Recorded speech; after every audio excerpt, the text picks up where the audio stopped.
olw'ebbula ly'emirimu eryeyongera buli lukya mu ggwanga, amatendekero aga waggulu naddala ssettendekero w'eggwanga Makerere University batandise okutema empende ez'okulaba nga basomesa abavubuka be bamaze okutendeka engeri gye basobola okwetandikiramu omulimu obutonotono.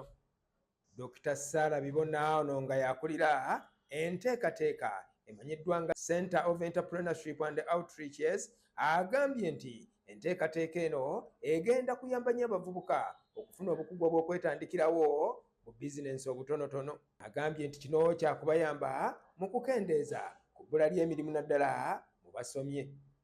Ye minisita w'abavubuka Balaam nga yayogeredde mu lukuŋŋaana lw'abavubuka olukubiddwa e Makerere okubasomesa ku nteekateeka eno, awadde abavubuka amagezi okukozesa obulungi ssente entono ze bayina nga bateekawo mu bizinensi obutonotono. So mbakubiriza obutenda obutaagala abakazi n'abasajja nnyo, ate n'okwekuuma obutanywa walagi n'enjaga, then n'okumanya bye batunda bwe babitunda bye baagala babyagala.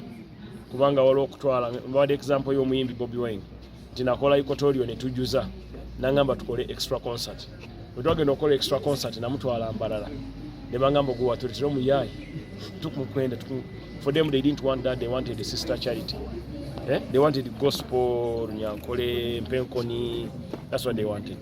Balamu era abavubuka naddala abasomyeko abakubiriza okwagala ennyo eggwanga lyabwe ate n'okuba abayiiya. So okumanya abantu kye baagala nawe bwe bakyagala. Then nembakubiri nesanyukira nnyo university okola innovation center bwe basobola okuteera ebirowoozo ne banandika okukola ffe twatandikira okukola nga tusoma wano tetwalina zino center. Twakolanga bukozi nga tuli babambani nga buli kimu ogezaako obugeza.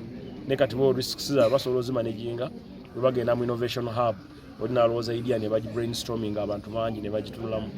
Ono yeewaddeko ekyokulabirako ng'agamba nti abavubuka abanaamulabirako nabo bajja kusobola okutuuka gye bagenda